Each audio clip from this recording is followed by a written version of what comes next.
Des oreillers et des lits de camp dans cette salle de classe. Les parents d'élèves de cette école ont décidé de passer la nuit dans l'établissement pour protester contre la future carte scolaire. Des crêpes pour alimenter la lutte. Dans cette école de la Somme, enseignants et parents ont décidé d'investir les locaux pour la soirée. On ne veut surtout pas que nos enfants se retrouvent à 27 ou 28 par classe. Ça serait juste une catastrophe pour nos enfants. À 50 km de là, Pontoise, où l'école, composée de 2 classes, n'a prévu d'accueillir que 24 élèves l'an prochain. Elle est menacée de fermeture. Le retour que l'on a des parents, c'est que les élèves se sentent très bien à l'école, grandissent bien, ont un bon niveau.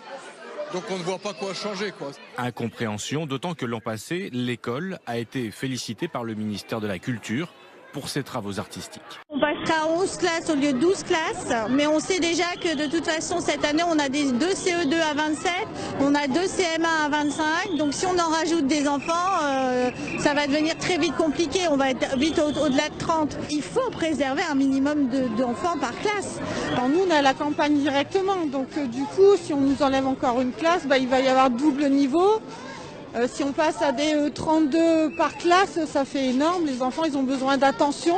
Et comment voulez-vous que les institutrices ou instituteurs puissent faire leur travail correctement quand on leur demande avec autant d'élèves d'être présents et pouvoir faire leurs cours correctement? Dans les regroupements de village, on a déjà des cours doubles.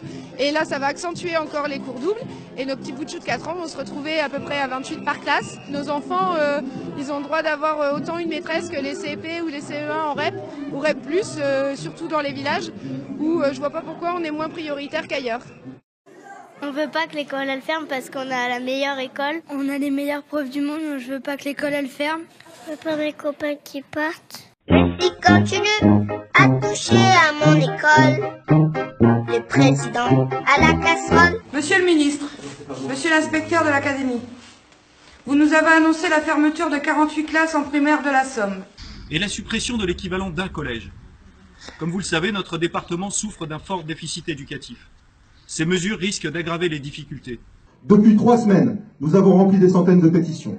Depuis 3 semaines, nous distribuons des tracts. C'est pourquoi nous, parents d'élèves à l'école de Beauchamp, nous mobilisons depuis 3 semaines. Depuis 3 semaines, nous accrochons des banderoles. Depuis 3 semaines, nous participons à des réunions publiques. Depuis 3 semaines, nous multiplions des blocages. Depuis 3 semaines, nous défilons dans les rues. Et depuis 3 semaines, nous n'avons qu'une seule réponse. Votre silence. Pas une seule fois, vous n'êtes passé nous voir. Aussi ce soir, nous occupons nos écoles à Bray-sur-Somme. Et ce mercredi 21 février, nous mènerons une opération escargot sur les routes du département. Nous descendrons dans nos campagnes, dans nos quartiers, vers le rectorat. À cette occasion, nous espérons bien vous rencontrer dans l'après-midi.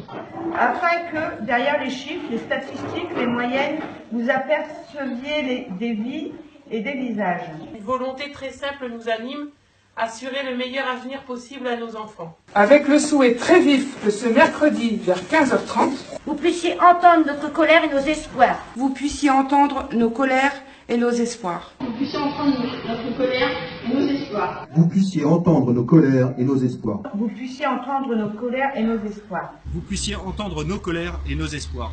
Vous puissiez entendre nos colères et nos espoirs. Vous puissiez entendre nos colères et nos espoirs. Bien à vous. Monsieur le ministre,